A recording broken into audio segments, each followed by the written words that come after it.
So my name's Teresa Klepac. We'll be talking about seed catalogs, how to read them and use them effectively.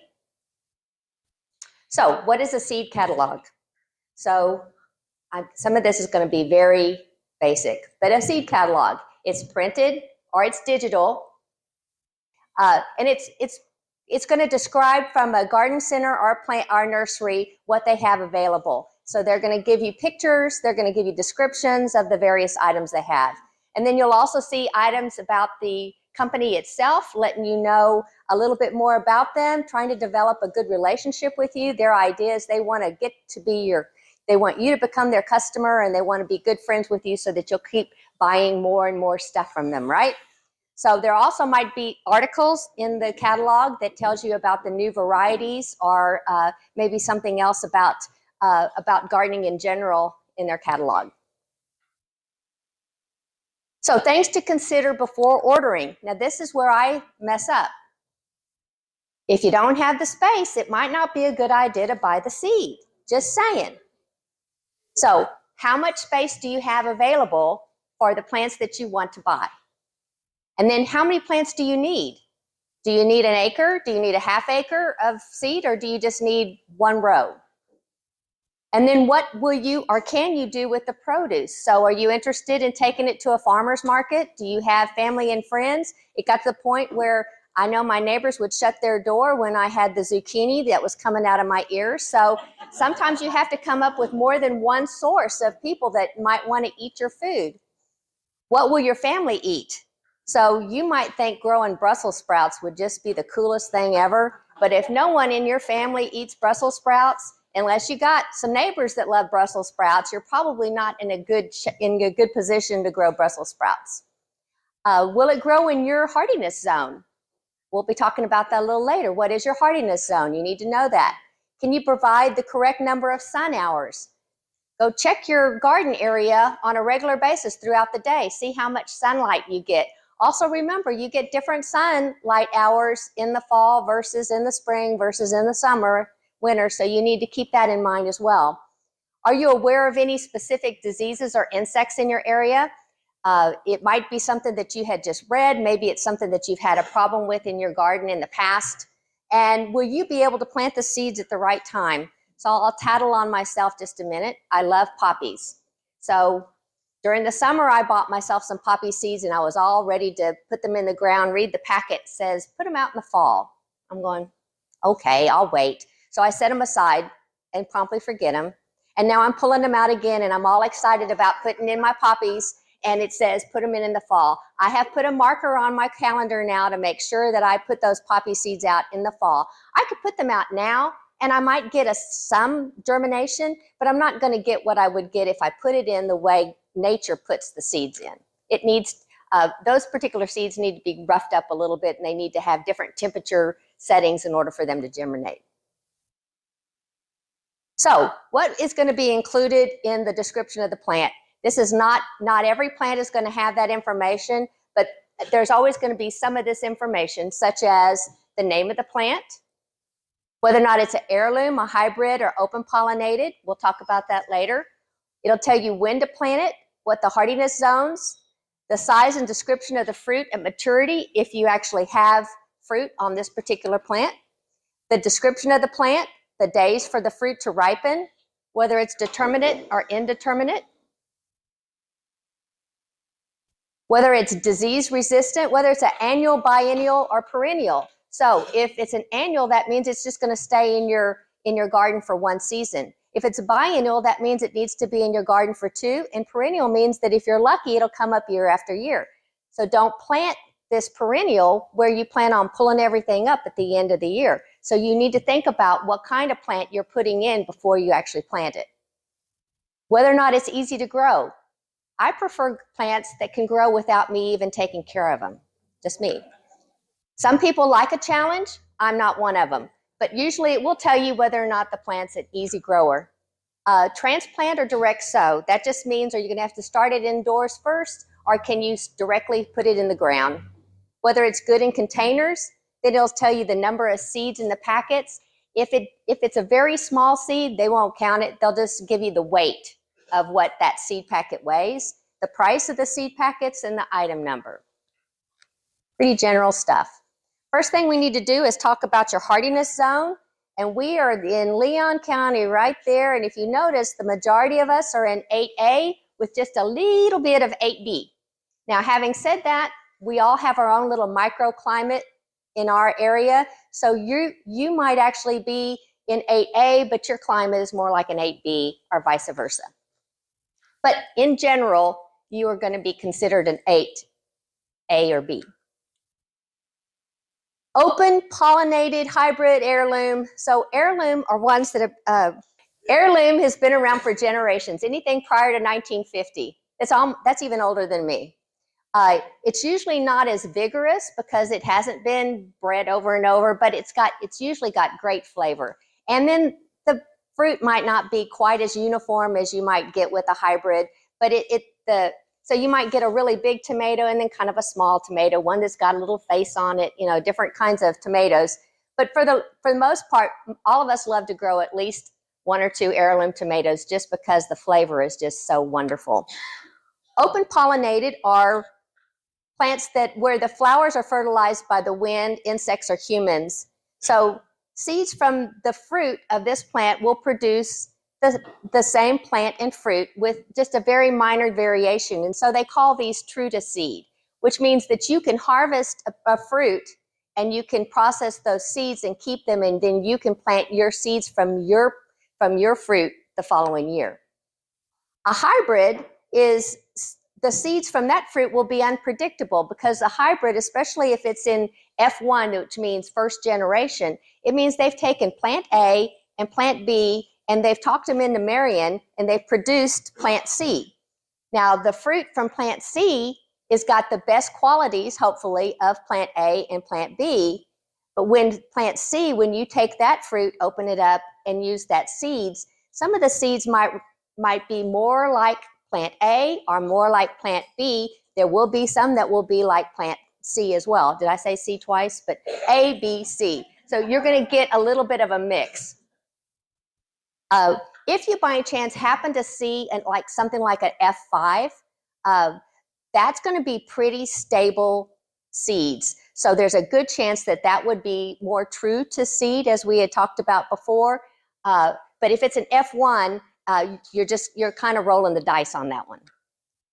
So GMO versus non-GMO, I'm not here to start an argument.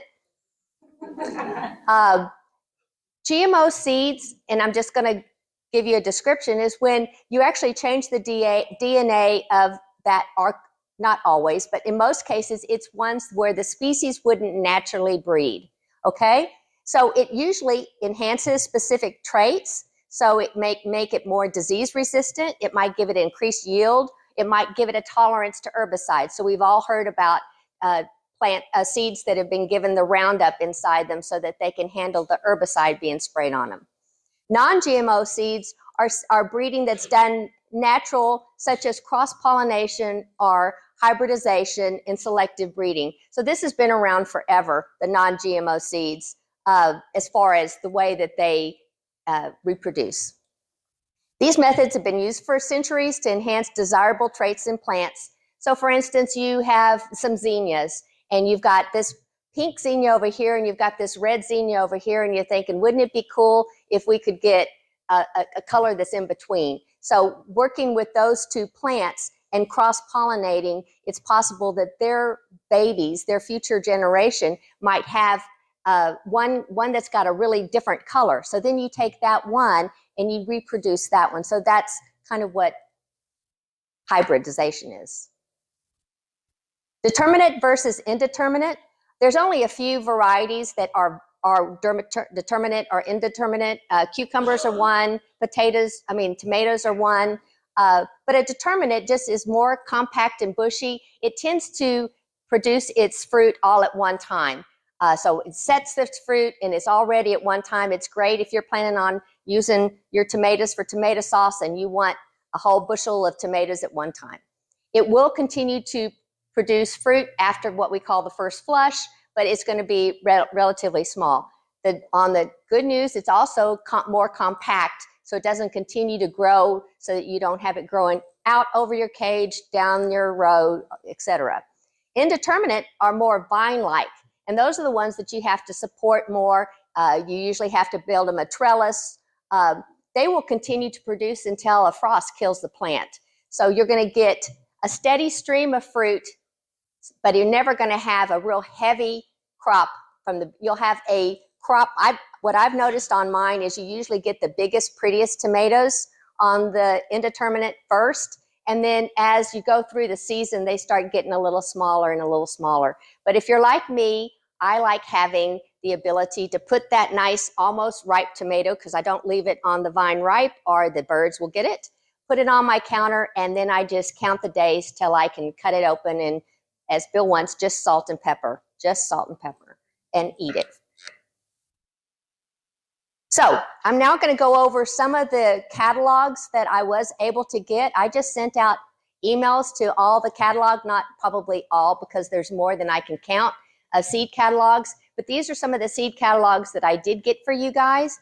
I have them on the tables. I've asked certain people to pass them out after the presentation so that you can't look through them while I'm talking. So the first one is Annie's Heirloom Seeds. And by the way, I didn't necessarily pick these out as my favorites as much as I will say that they were ones that I was familiar with. Annie's is from Madison, Wisconsin, family owned and operated. Heirloom seeds and bulbs and plants. What I liked is all of their stuff is grown on site. So that's kind of cool. Their seeds and plants are GMO free, mostly organic, untreated, open pollinated, seed saver friendly. They sell tools and supplies, and if you buy over $100 worth of stuff, they'll ship it free. Next one is a big favorite of a lot of people, Baker Creek Heirloom Seeds from Mansfield, Missouri. Jerry Gettle founded the company in 1998. It's the largest heirloom company. And this is the rare seed catalog. That's what you're going to get today. Their whole seed catalog has got over 500 pages. It's digital. They won't send it out free, even to you guys. And so I think Vanessa said she actually ordered one and had to pay. What did you pay for it? $14.95 plus shipping? And then, so in this one, the seeds are non-GMO, non-treated, non-patented. They are from all over the world, though. It's not from just one area like Annie's was. They also sell gardening tools, books, and supplies. They have free shipping, just FYI. Burpee Seeds, Plants, and Supplies from Warminster, Pennsylvania, started in 1876. They were really instrumental in hybridization. So I'm sure most of y'all have heard of Big Boy tomatoes. They created that through hybridization in 1949. Burpee is a brand, a company that you'll find at your retail stores. They sell seeds, plants, fruit trees, bushes, gardening tools, and supplies, and they have locations in the US, UK, Holland, and India. We've got High Mowing Organic Seeds out of Wolcott, Vermont.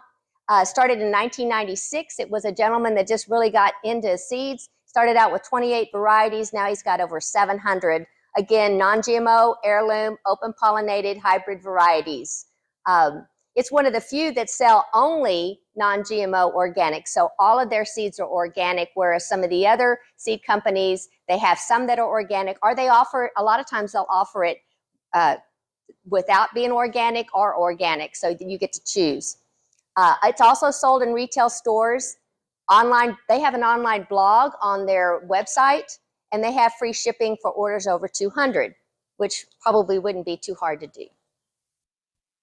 We have Johnny's Selected Seeds out of Winslow, Maine. It's 100% employee owned. They do organically farming. They have a grower's library. Their seeds and plants are GMO free. They have a pelleted seed. So I learned something when I was doing all of this. How many of you hate to pull those baby carrots after they come up as little tiny seedlings because you need to give them space? We've talked about this before, the killing of the baby transplants or the baby seeds that come up. What they do is they pellet each carrot seed or each lettuce seed, any seed that's very tiny. They pellet it till it's almost the size of like a little BB. And then you can take that seed and you can space it exactly like it needs to be in the row, so we no longer have to murder in our garden. They also have gardening tools and supplies and free shipping over 200. Pine Tree Garden Seeds out of New Gloucester, Maine. They're family owned and operated since 1979. All plants and seeds are non-GMO. They sell spices and teas in addition to the seeds and plants and books and supplies. They have over 1,300 varieties. They have an online blog with free shipping over 100. Seed Savers Exchange, you do not have this catalog today. It did not come in time. I will be delivering that seed catalog to the AgriLife building, and it will be available for people to pick up once it comes in. They have an online gardener to gardener seed and plant swap. So you have over 15,000 unique varieties. You can actually set up your own account and sell your plants and seeds on this account as well. They have a visitor center open March through October. They have lots of tips and recipes. I got lost in this website. It was a really cool place. Free shipping on retail packages totaling over 25. Has anybody bought from the Seed Savers catalog? Anybody have an account there? No? Strictly Medicinal Seeds out of Williams, Oregon, started by the Czech family in 1985. All their seeds and plants are grown and harvested on site as well. They are GMO-free, organic, untreated, open pollinated, and they're seed saver friendly. They have just medicinal herbs, vegetables, and aromatics with herbal supplies and books. They're really strong in the herb category. In fact, if you get a mountain rose, I have that catalog somewhere around here. The mountain rose catalog will actually sell the strictly medicinal seeds in their catalog. Free shipping on seeds over $20. Territorial Seed Company out of Cottage Grove, Oregon, privately held company. It's wholly owned by Tom and Julie Johns since 1985. It's more of like a family business. All seeds non-GMO. They do the pelleted seed as well. All seed varieties are grown and tested in their 75-acre farm, and the majority of their seeds are organic. So almost every seed catalog, I'm sure every seed catalog is going to have a key at the beginning of their catalog that explains to you little symbols that they have in here. So this one is from Territorial Seed. So they've got information like cold hardy variety, container friendly variety. Here's an heirloom. So you get this if you get this little clock, that's a heirloom. Organic availability. Here's a tender perennial is TP, whereas perennial is P.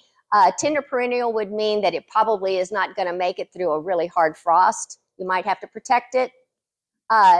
Here's a taste test favorite. So they just have different, and every one of the catalogs is going to have different symbols based on what they're sharing with you on their particular seeds. So I opened up the book, and this is their Little Gem romaine lettuce from Territorial Seed, and you'll see this symbol right here means that it's a dual variety, dual season. That means that you can grow it in the spring and in the fall.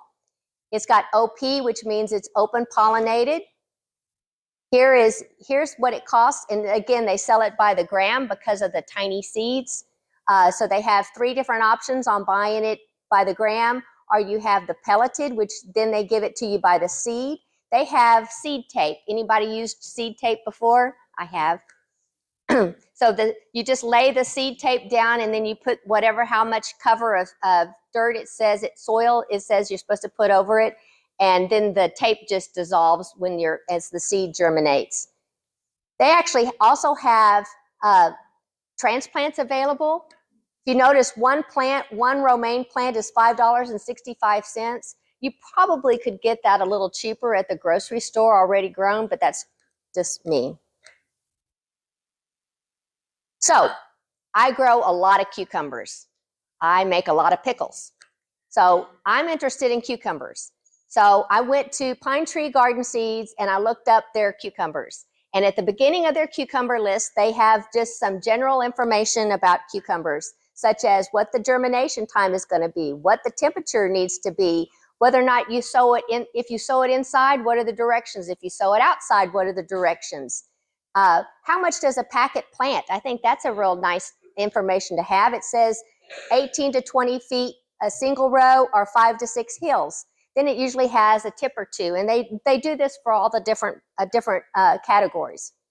So cucumbers come in a couple of different types. You have your slicers, you have your pickling, and you have your specialty. So all of them can be, well, I was fixing to say, all of them can be eaten raw, all of them could be pickled. But in particular, the slicers are designed to kind of grow a little bit bigger, and you eat them raw. The pickling are ones that can also be eaten raw, like I said, but they're really designed nice and compact, maybe not quite as much seed in them, and that's for your pickling. And then your specialty, your specialty, I was trying to hit that. They had a couple of them. They actually had about 5 or 6 others, but I've seen lemon cucumbers before. I have a hard time with those because I can't tell if they're ripe or overripe, just me. And then you have your Mexican sour gherkin. They had a couple of others that were listed, but they kind of made them sound like they were part cucumber, part melon. So that does make them special, but I didn't consider them what I would thought of as a true cucumber. So Boston pickling is one of my favorites. I have that almost every year. It's an heirloom. It's very productive. It handles a lot of neglect.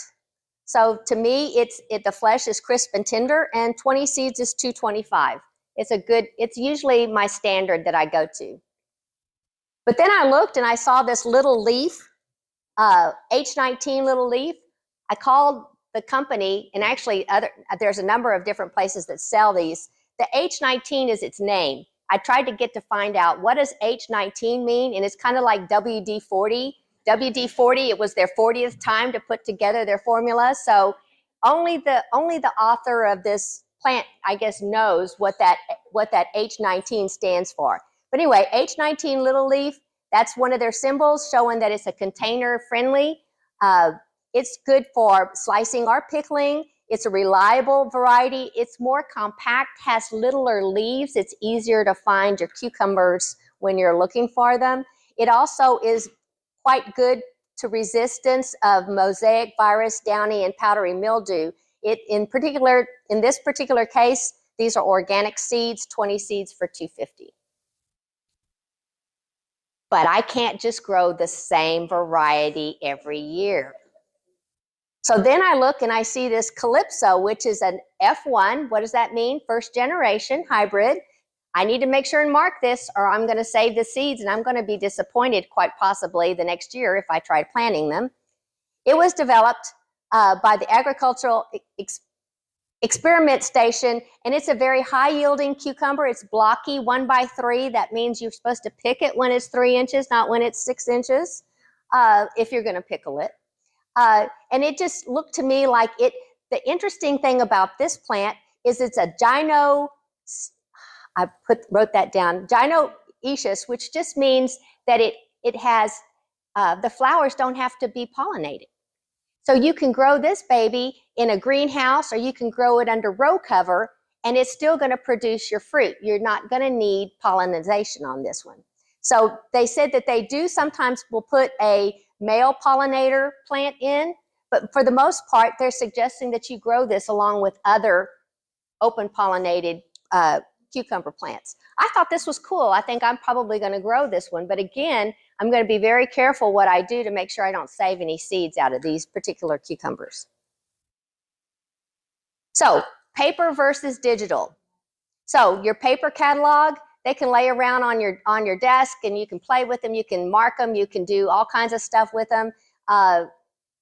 So you have portability, no computer necessary, no internet. Your pros for your digital is sometimes it has more information than you have on your paper product, because it doesn't cost them any extra to keep putting on more description on that particular plant. The other thing that's nice about it is you know whether or not they actually have that seed available, because your paper catalog is not going to be able to tell you that. if you sign up, and my goodness, every one of them wants you to sign up, because now I'm getting 20 of those a day because I asked for all these catalogs. You can get possible savings and promotions. I've actually already done some impulse buying. Possible savings promotions by signing up for their newsletter, Facebook, text messages, etc. You can order by credit card on the paper, but you have to write your credit card number down. So to me, that's not feeling quite as secure for me. But you can order online and pay by credit card. And then you have an online chat option, which you're not going to have with your paper catalog. Having said that, the paper catalog does have a phone number, and I have called a couple of those numbers, and I did get really nice responses. So it's not like you can't function with a paper catalog, but the availability to me is the biggest factor. I'll go through and I'll pick exactly what I want, and I'll go to one particular company, and they'll have 4 out of the 5. And then I have to go somewhere else to get the 5th one, and then I find a couple more I like over there. So here's an example of a seed packet from Burpee Organics. So it's a vegetable, it's a gourmet blend. So it tells you what the blend is, what the different varieties are. It tells you how to sow it. It tells you need a full sun. It tells you when it will be ready. If you look down here at this map, it shows you your time frame that you can plant these. So lettuce you can plant almost year round. They're suggesting you can plant it between January and April and August through November. So for the most part, you can put this. Notice here it tells you it's packed for 2022. Guess what? Teresa hadn't put it in the ground yet. And it's organic. It's got your organic here, got your organics here. Usually going to pay a little bit more for the organics. Here's another example, stevia. Stevia is a perennial. I will say that I put mine in and it did not come back. It was its first year. I think maybe once it's established, it might have been a little bit, it might have come back after the winter, but I'm going to have to replant mine. Again, it just gives you all the information you might need. This one even tells you that if you peel back the flap, it's got even more information. Something that they also have, they don't have it on this one, but I find is really helpful, is sometimes they'll show you what the seedling looks like when it's just coming up. And that's always nice, considering I have lots of other things coming up at the same time. All right, how long can I store my seeds? So it depends. And there's a lot of factors that it depends upon. So, you know, were they stored in a dark, dry location? Were they in a tightly sealed container or bag? Were they stored in a cool location or in the refrigerator? Were they exposed to excessive heat or cold? Were they exposed to too much moisture? So they would mold. So with good storage, seeds can last 3 to 12 years. So what you need to do is test for viability. So how do you do that? So one option is to fill a glass with water, put the seeds in the glass, give yourself about 15 minutes, and the seeds are viable if they sink. It's quick and easy, not 100%. So another option, and we actually do this at home, because as you notice, I tend to keep my seeds longer than they need to be. Dampen a paper towel, get it kind of soggy, and place your seeds on there. Then place another damp one on there and kind of touch it so that you got the seeds covered completely, and then stick that into a plastic Ziploc and then label it. Okay? The seeds should start germinating in 2 to 14 days, depending upon the seed. So look at your packet. It'll usually tell you when germination will be. And then you can plant those little babies. So just be really careful when you're planting them to catch it, you know, to not tear off the root or what have you, because obviously it won't grow if you do that. It's also important to know your soil temperature, because you see that on the packet too. So a way to do that is just to take a thermometer, anything that will register in the 65 to 75 Fahrenheit range, and just stick that where you're going to plant it, and then check it and see if if your seeds can germinate in that particular soil, if it's warm enough.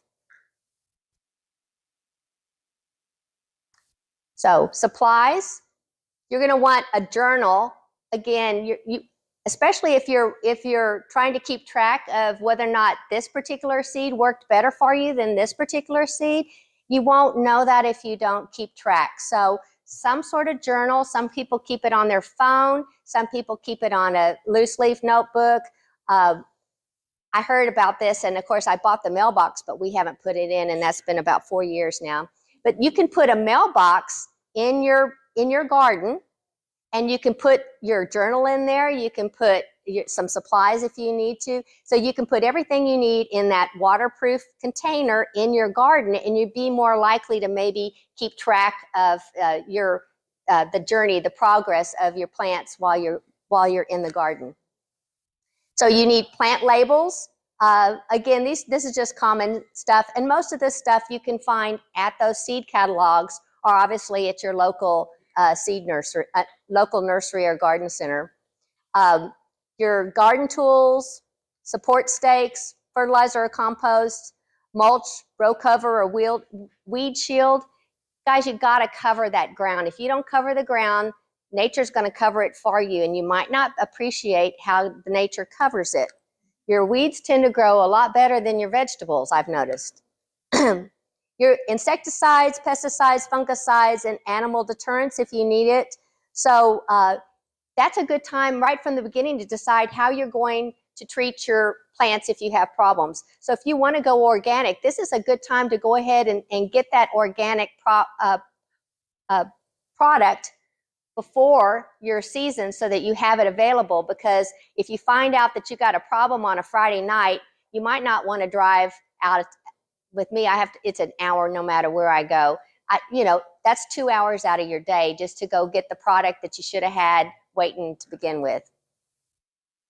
Seed starter kits if you're doing indoor sowing. And then I've got a list of the different heirloom, the different companies that I got. I didn't get Haas Seeds yet. I didn't get the Seed Savers Exchange, but these are their websites where you can go to them. And now what I want to do is I've gave everybody a box, not everybody, a few people a box that's got different catalogs in it. And I'd like y'all to go ahead and pass out those catalogs. If you already have one of the catalogs, go ahead and just refrain from taking it, and we'll give that to the AgriLife Center for them to pass out.